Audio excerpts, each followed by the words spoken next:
मुख्यमंत्री पुष्कर सिंह धामी ने की कॉर्बेट टाइगर रिजर्व में सैर, फॉरेस्ट सुरक्षा कर्मियों का बढ़ाया हौसला, पर्यटकों के साथ भी की बातचीत।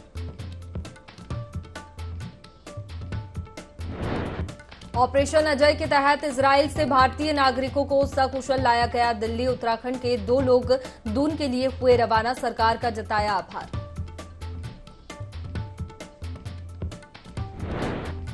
केदारनाथ में हेलीकॉप्टर सेवा के नाम पर मनमानी, ऑनलाइन बुकिंग को कैंसिल करने पर भक्तों ने उठाए सवाल। डीजीसीए सचिव के रवैये से भक्तों में गुस्सा।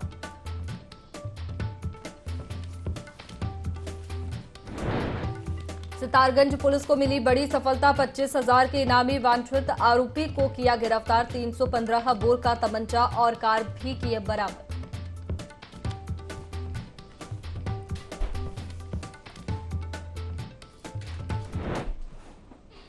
नमस्कार, आप देख रहे हैं देवभूमि लाइव। मैं हूं आपके साथ में वैष्णवी। बुलेटिन की शुरुआत खबरों के साथ। प्रदेश के CM Pushkar Singh Dhami Jim Corbett tiger reserve पहुंचे, जहां उन्होंने सफारी का आनंद उठाया, साथ ही पर्यटकों के साथ बातचीत की। इसके बाद सीएम धामी रामनगर पहुंचे, जहां उन्होंने कॉर्बेट पार्क झरना फॉरेस्ट रेंज में सफारी की।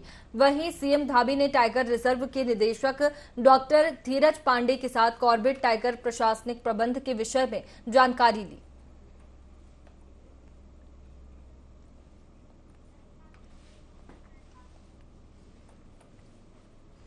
प्रदेश के नेता प्रतिपक्ष यशपाल आर्या खटीमा विधानसभा दौरे पर पहुंचे, जहां उन्होंने पीडब्ल्यूडी गेस्ट हाउस में स्थानीय कांग्रेसी कार्यकर्ताओं के साथ बैठक की।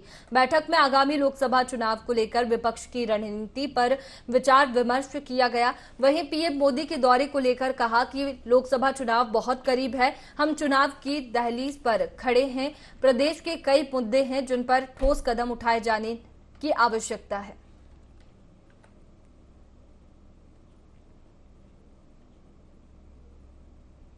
हम चुनाव के दहलीज पर खड़े हैं। प्रधानमंत्री के दौरे से बड़ी अपेक्षाएं हैं। अभी कुछ कहना बेईमानी होगा। पहले भी हमने देखा घोषणाएं बहुत हुई है, लेकिन उसमें कोई अमल नहीं हुआ, उसमें कोई कार्रवाई नहीं हुई, न कोई धनराशि अवमुक्त हुई है। लेकिन फिर भी हम प्रतीक्षा कर रहे हैं कि आखिरकार माननीय मुख्यमंत्री टनकपुर से लेकर टनकपुर जो हमारा बागेश्वर रेल लाइन का बहुत पहाड़ तराई को पहाड़ से जोड़ती है, ग्रीन बोनस की हम बात कर रहे हैं, आपदा से प्रभावित पूरा प्रदेश है। इसके लिए माननीय प्रधानमंत्री क्या घोषणा करते हैं, क्या इसका धनराशि अवमुक्त करते हैं, ये बहुत बड़ा सवाल है।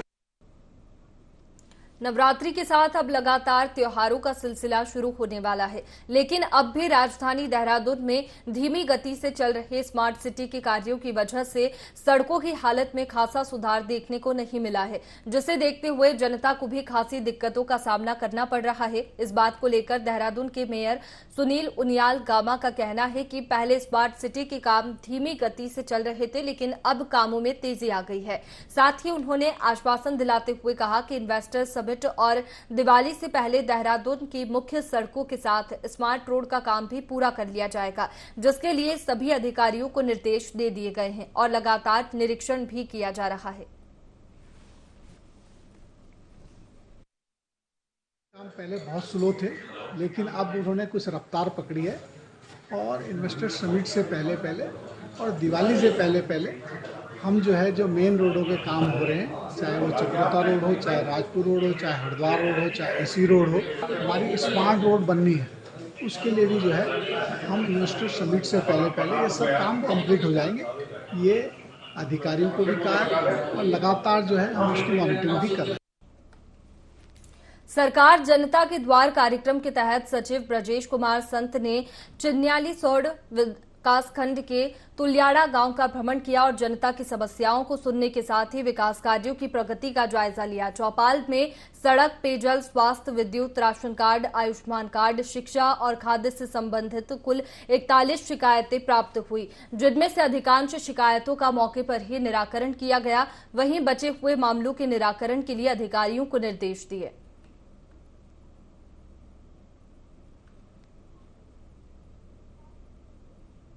ज़्यादातर यहाँ सड़कों से चौड़ीकरण, डामीकरण, एक्सटेंशन, इन 3 चीज़ों पे ज़्यादा फोकस है बहुत सारी ग्राम सभाओं में। स्वास्थ्य से संबंधित समस्याएं हैं, हाइडल विभाग, बिजली विभाग से संबंधित समस्याएं हैं और उसमें से कई समस्याएं ऐसी हैं जिनका निराकरण यहीं जिला स्तर पर भी संभव है, जिसके लिए मैंने डीएम साहब से रिक्वेस्ट कर ली, वो खुद पर्सनली उसको देख रहे हैं। और जो समस्याएं शासन स्तर से होनी है और ये पूरा जो कार्यक्रम रखा गया वो इसीलिए रखा गया और आप लोगों की बातें मैंने पूरी सुन ली, समझ ली हैं।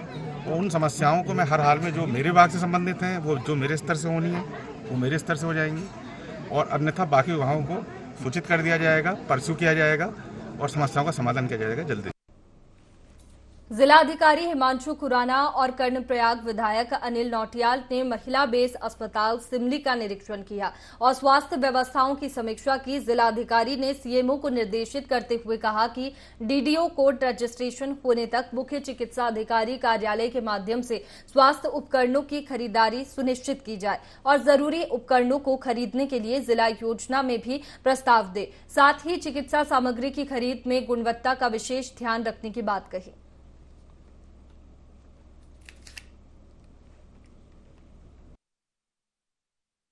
माननीय विधायक कर्णप्रयाग और स्वास्थ्य विभाग के अधिकारियों के साथ हमने एक बैठक करी और उसका एक विस्तृत निरीक्षण भी किया और जो भी कमियां परिलक्षित हुई हैं, चाहे वो स्टाफ की तैनाती के संदर्भ में है या फिर और भी जो नए उपकरण का क्रय किया जाना है और जिनको लगाने की आवश्यकता है, उसके संदर्भ में हमने दिशा निर्देश दिए हैं। कुछ ऐसे भी प्रकरण हैं जो शासन स्तर के हैं, तो उस पर हम भी वार्ता करके उनका जल्द से जल्द निस्तारण का हम उसका प्रयास करेंगे। देहरादून में चल रही डीजल सिटी बसों के बदले सीएनजी बसों के संचालन का प्रस्ताव उत्तराखंड परिवहन निगम ने पारित किया है, जिसे लेकर महानगर सिटी बस यूनियन के अध्यक्ष विजयवर्धन डंडरियाल ने परिवहन विभाग का आभार व्यक्त किया है। विजयवर्धन डंडरियाल का कहना है कि ये एक स्वागत योग्य कदम है जो शहर में प्रदूषण को नियंत्रण करने में मददगार साबित होगा। आगे कहा कि करीब 4 महीने पहले आरटीओ प्रशासन को ज्ञापन दिया था, जिसमें उन्होंने स्मार्ट सिटी के अंदर सीएनजी बसों को लाने के लिए प्रस्ताव रखा था, जिससे करीब 70% कम प्रदूषण होगा।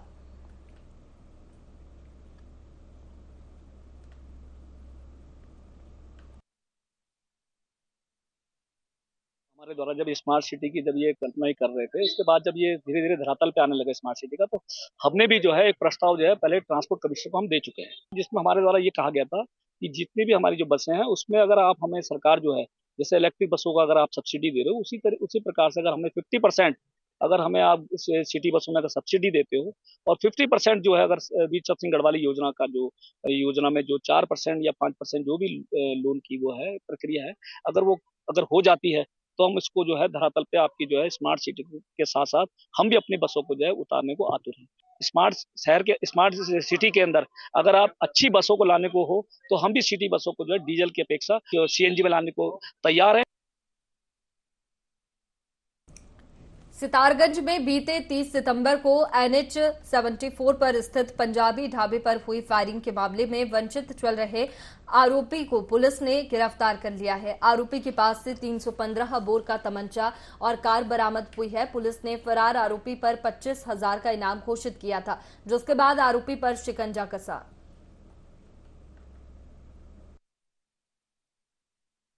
ढाबे की घटना थी जो कि 30/9 को घटित हुई थी, जिसमें 1 अक्टूबर को एक अभियोग पंजीकृत हमने किया था, जिसमें कुछ लोगों के द्वारा सरेआम फायरिंग की गई थी और बहुत ही गंभीर घटना थी, कानून व्यवस्था को चैलेंज करने वाली घटना थी। हमने इसमें जो भी गैंग इन्वॉल्व था उस पूरे गैंग को हमने आइडेंटिफाई किया है और उसमें जो मुख्य अभियुक्त था उसको हमने पिछली 6 तारीख को हमने गिरफ्तार किया था और उसके बाद एक दूसरी सफलता हमें मिली है, जिसमें एक अभियुक्त को हमने और गिरफ्तार किया है, जिसका नाम सोनू गंजा है।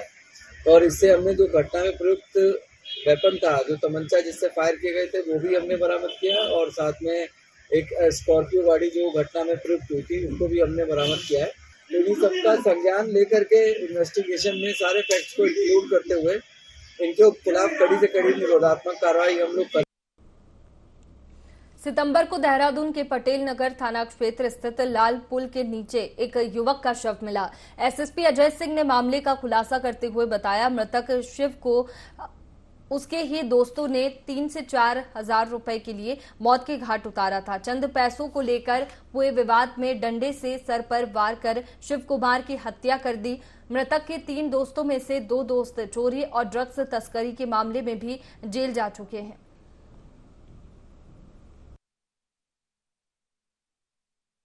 और हत्या की बॉडी को डिस्पोज करने के लिए वह जेल चला गया था। साथ ही साथ जो उसमें दूसरा था वो एनडीपीएस एक्ट में, शुभम जो था वो एनडीपीएस एक्ट में जेल जा चुका था बसंत विहार से। तो कहीं ना कहीं लगता है इनके द्वारा जब ये लगा कि पुलिस द्वारा अपनी छानबीन की जा रही है और डर के कारण या अन्य कारणों से ये मुझे लगता है कि पुलिस चोरी की स्कूटी में तो जेल चले गए और बंद हो गए।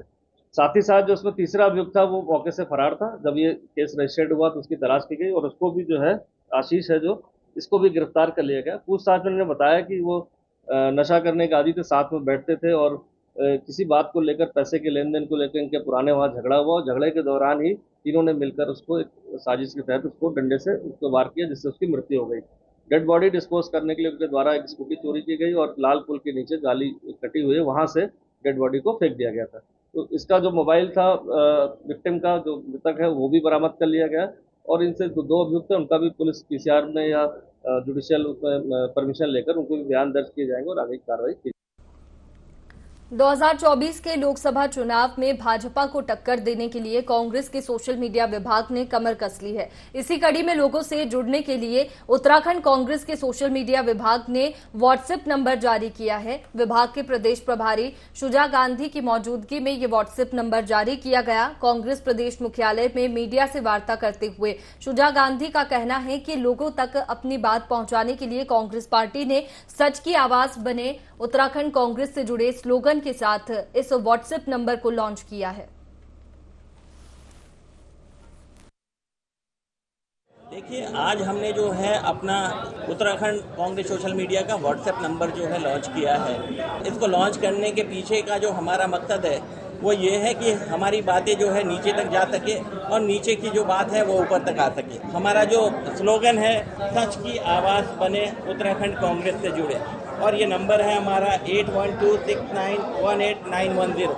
क्योंकि आज जो है हमारी लड़ाई किसी पॉलिटिकल पार्टी से बहुत ऊपर उठ गई है। आज हमारी लड़ाई जो है सच और झूठ के बीच की है। नीचे से जो इन्फॉर्मेशन है, जो फर्जी खबरें, जो डिसइन्फॉर्मेशन नीचे चल रही है, नंबर के माध्यम से हमारे पास आएगी और हम उसका सच जो है उनको देंगे, और ताकि वो जो है झूठ का मुकाबला कर सके।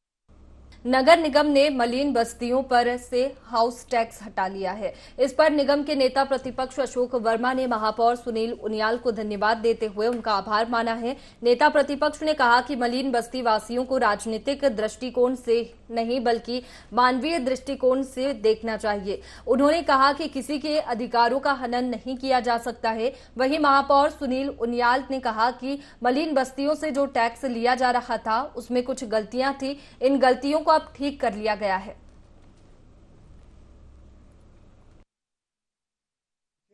That point was very objectionable कि आप किसी के अधिकारों का हनन नहीं कर सकते। आप उसको ये नहीं कह सकते इतने बड़े लोकतंत्र में कि आप कोर्ट में नहीं जाएंगे।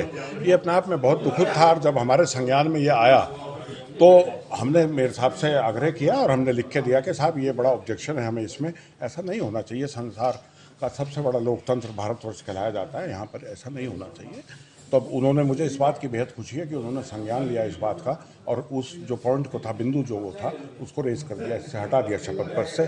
साथ ही कुछ और तब्दीलियाँ उन्होंने इसमें की हैं जो कि मलिन बस्ती वालों के, मैं समझता हूँ, हित में रहेंगी और आने वाला समय उनके लिए अच्छा होगा। मलिन बस्ती वालों के लिए मैं उम्मीद करता हूँ। देखिए, मलिन बस्तियों से जो टैक्स लिया जा रहा है उसमें कुछ त्रुटि थी। माननीय हमारे अशोक वर्मा जी ने उसको संज्ञान में डाला है और जो त्रुटियां थी हमने उनको ठीक किया है। हमारा उद्देश्य है कि मलिन बस्ती वालों को मालिकाना हक मिलना चाहिए। हमारा उद्देश्य है कि जो टैक्स की परिधि में आते हैं उनसे टैक्स लेना चाहिए। तो उसी कड़ी में हम टैक्स ले रहे हैं और टैक्स जमा करने में जो दिक्कतें आ रही थी उनको हमने दूर करने का प्रयास किया। और कल जो है हमने एक बैठक बुलाई थी, माननीय वर्मा जी भी आए थे, माननीय हमारे पार्षद लोग भी आए थे। उसको संज्ञान में लेके जो है उसको ठीक कर दिया गया ताकि जनता को जो है टैक्स जमा करने में। रिलायंस इंडस्ट्रीज लिमिटेड के प्रमुख और देश के प्रसिद्ध उद्योगपति मुकेश अंबानी ने बद्रीनाथ धाम की यात्रा की और भगवान बद्री विशाल के दर्शन किए। वहीं बद्रीनाथ मंदिर में विशेष पूजा अर्चना भी की। इस अवसर पर उन्होंने श्री बद्रीनाथ केदारनाथ मंदिर समिति को 5 करोड़ रुपए की धनराशि दान की। उन्होंने चेक के माध्यम से ये धनराशि BKTC के अध्यक्ष अजेंद्र अजय को सौंपी है।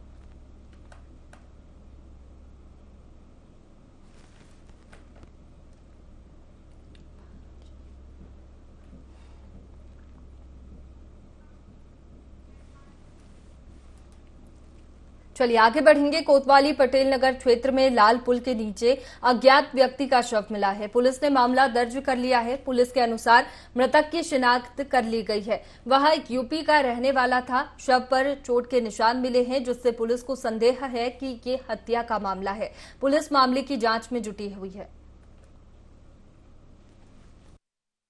थाना क्षेत्र में लाल पुल के नीचे एक अज्ञात व्यक्ति का शव मिला था, जो काफ़ी पुराना प्रतीत हो रहा था। इस पर जो है इसकी शिनाख्त जो है शिव कुमार उर्फ बबलू के रूप में हुई थी और चूंकि उस समय शुरू में शिनाख्त नहीं हुई थी तो पोस्टमार्टम कराया गया। इसके बाद उनके परिजन जो बाहर रहते हैं, उनके परिजन द्वारा आकर थाने पर एक शक के आधार पर कि जिन परिस्थितियों में उसकी मृत्यु डेड बॉडी मिली थी, उसके आधार पर उन्होंने हत्या की आशंका व्यक्त की, जिस पर पटेल नगर पर अज्ञात के विरुद्ध हत्या का मुकदमा दर्ज कर लिया गया है। बाकी जो इन्वेस्टिगेशन है उसमें टीम लगाई गई है, चूंकि जो उनके द्वारा शक जाहिर किया गया और वो गंभीर प्रकरण है, चूंकि जिस तरह से डेड बॉडी मिली थी नाले में, वो भी एक मतलब बड़ी उस तरह से सस्पेक्टेड रूप में मिली थी। तो किन परिस्थितियों में वहाँ पहुँचा, कब उसकी हत्या हुई थी या नहीं हुई थी, या क्या उसके पीछे कारण रहे उसकी मृत्यु के, इन सभी के लिए इसमें केस जो है रजिस्टर्ड कर लिया गया धारा 302 में। उत्तराखंड में रेशम की अपार संभावना को देखते हुए राज्य सरकार रेशम उत्पादन को बढ़ावा दे रही है। सरकार किसानों, काश्तकारों को सीधे लाभ पहुंचाने के लिए ग्रोथ सेंटरों को भी बना रही है, जिसमें महिलाओं को भी स्वरोजगार से जोड़ा जा रहा है। राजधानी देहरादून के सेलाई कुई में रेशम विभाग और रेशम फेडरेशन की तरफ से महिलाओं और किसानों के लिए ग्रोथ सेंटर बनाए गए हैं, जिनका उद्देश्य किसानों को समय पर समर्थन मूल्य देना है। भाजपा प्रदेश प्रवक्ता सुनीता विद्यार्थी ने बताया कि उत्तराखंड सरकार ने रोजगार के क्षेत्र में लगातार काम किया है और आंकड़ों के हिसाब से देखा जाए तो रोजगार देने में उत्तराखंड देश के दूसरे स्थान पर है।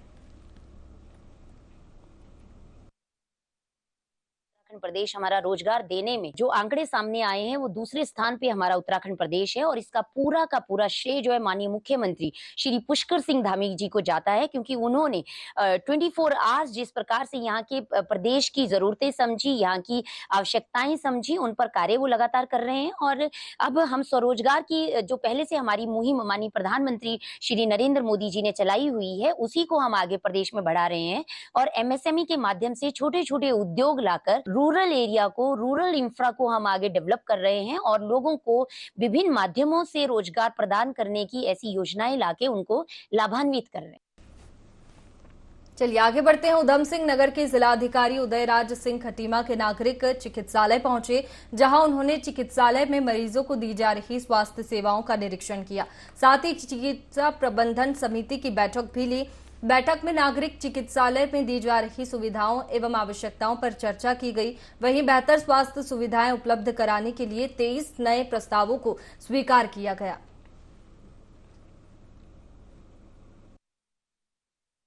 बैठक थी, ये बैठक रूटीन की बैठक है और जो यहाँ का हेल्थ सेंटर है, CSC है, इसकी चिकित्सा प्रबंध समिति होती है। तो साल भर तो जो खर्चे होते हैं, जो आय होती है और जो व्यय होता है, किन किन मदों पर होता है, तो एक जैसे हर ऑटोनोमस बॉडी में आय व्यय का खर्च होता है, बजट पास होता है, तो यहाँ की भी एक व्यवस्था है शासन की, उसी के तहत आज ये बैठक रखी गई है, जिसमें माननीय सांसद प्रतिनिधि होते हैं, माननीय विधायक प्रतिनिधि, हमारे जो डॉक्टर्स होते हैं, उनके साथ बैठक कर ली गई है और जो इनके रूटीन के खर्च होते हैं डिफरेंट उस पर, और जो आवश्यकता है बहुत ज़रूरी है चीज़ों को, उनको लेकर के सारे प्रस्ताव रखे गए। कुल मिला के 23 प्रस्ताव थे और सारे प्रस्ताव जेन्युइन थे, तो सर्वसम्मति से उन प्रस्तावों को पास किया गया है। चंपावत के गोरलचौड़ मैदान में 21वें राज्य स्तरीय विद्यालय फुटबॉल प्रतियोगिता का आयोजन किया गया, जिसका शुभारंभ जिला पंचायत अध्यक्ष ज्योति राय ने किया। इस 4 दिवसीय फुटबॉल प्रतियोगिता में प्रदेश भर की 26 टीम के 435 फुटबॉल खिलाड़ी प्रतिभाग कर रहे हैं। जिला खेल समन्वयक प्रदीप बोहरा ने बताया, अलग अलग वर्गों में चयनित 3 टीमें जम्मू कश्मीर, अंडमान निकोबार और महाराष्ट्र में आयोजित राष्ट्रीय प्रतियोगिता में प्रतिभाग करेंगी। फुटबॉल प्रतियोगिता बालक वर्ग में 3 वर्गों में आयोजित की जा रही है। इसमें राज्य कुल 26 टीमें भाग ले रही हैं। अंडर 14 में जनपद की 10 टीमें प्रतिभाग कर रही हैं, अंडर 17 में 7 टीमें प्रतिभाग कर रही हैं और अंडर 19 वर्ग में 9 टीमें प्रतिभाग कर रही हैं। और कुल इस क्षेत्र कुल मिला के लगभग 435 बच्चे हैं इस प्रतियोगिता में प्रतिभाग कर रहे हैं। इन चयनित प्रतिभागियों को राष्ट्रीय प्रतियोगिता में चयन हेतु यह प्रतियोगिता चंपावत जनपद में आयोजित की। श्री बद्रीनाथ केदारनाथ मंदिर समिति अध्यक्ष अजेंद्र अजय श्री बद्रीनाथ धाम पहुंचे, जहां बद्रीनाथ पहुंचने के बाद भगवान बद्री विशाल के दर्शन करने के बाद अधिकारियों के साथ बैठक की और आवश्यक निर्देश दिए। उन्होंने कहा कि प्रधानमंत्री नरेंद्र मोदी की प्रेरणा और मुख्यमंत्री पुष्कर सिंह धामी के मार्गदर्शन में सामूहिक प्रयासों से 4 धाम यात्रा का सफल संचालन हो रहा है। मंगलवार तक 15,37,740 तीर्थयात्री भगवान बद्री विशाल के दर्शन करने पहुंच चुके हैं। इस दौरान अजेंद्र अजय ने संत कुटीर तक माता मूर्ति मंदिर मार्ग स्थित दर्शन पंक्ति का निरीक्षण किया। वीआईपी काउंटर में हेली और प्रोटोकॉल द्वारा आने वाले तीर्थयात्रियों का विवरण और भारतीय पुरातत्व सर्वेक्षण विभाग द्वारा श्री बद्रीनाथ मंदिर सिंह द्वार पर किए जा रहे मरम्मत कार्यों का भी अवलोकन किया।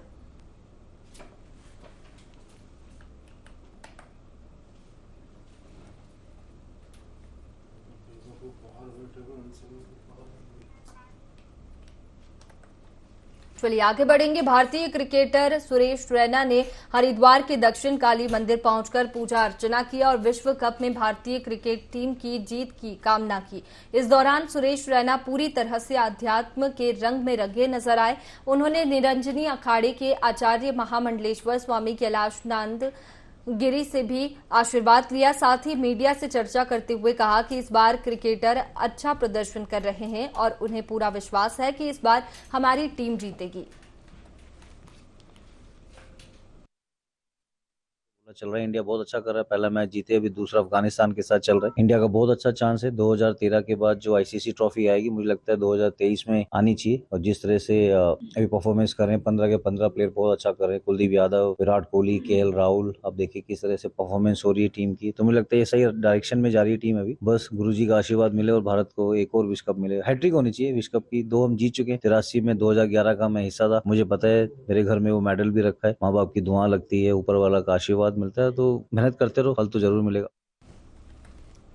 देहरादून में नगरपालिका चुनाव का मुद्दा हाईकोर्ट पहुंच चुका है। हाईकोर्ट ने सरकार और चुनाव आयोग से चुनाव न करवाने के पीछे का कारण तलब किया है। सरकार और चुनाव आयोग को 2 हफ्तों में हाईकोर्ट में जवाब पेश करना है। चुनाव के मुद्दे पर कांग्रेस पार्टी ने सरकार पर चुनाव टालने का आरोप लगाया है। कांग्रेस पार्टी के नगर निकाय चुनाव प्रभारी वीरेंद्र पोखरियाल के अनुसार सरकार की मंशा है कि नगरपालिका के चुनाव न करवाए जाए। पोखरियाल ने आगे कहा कि एक जनहित याचिका में हाईकोर्ट ने सरकार से जवाब मांगा है, जिसका जवाब सरकार को नवंबर में दाखिल करना है। चुनाव की प्रक्रिया 6 महीने पहले शुरू हो जानी चाहिए थी, लेकिन अब तक ऐसा नहीं हुआ।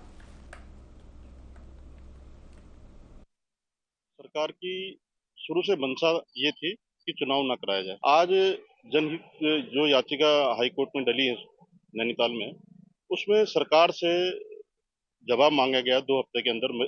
सरकार की मंशा जो है वो चुनाव ना कराने की, क्योंकि चुनाव की जो प्रक्रिया है, सुप्रीम कोर्ट ने भी इस बात को बोला है, चुनाव की जो प्रक्रिया है वो 6 महीने पहले शुरू हो जानी चाहिए। और सरकार, मुख्यमंत्री के तमाम बयान आते थे कि चुनाव समय पे होंगे, चुनाव समय पे, जबकि धरातल पर कुछ नहीं है। अभी वोटर लिस्ट भी जारी नहीं हुआ, अधिसूचना जारी नहीं हुई। ये कैसे संभव हो सकेगा कि 1 महीने के अंदर नगर निगम के चुनाव हो पाएंगे?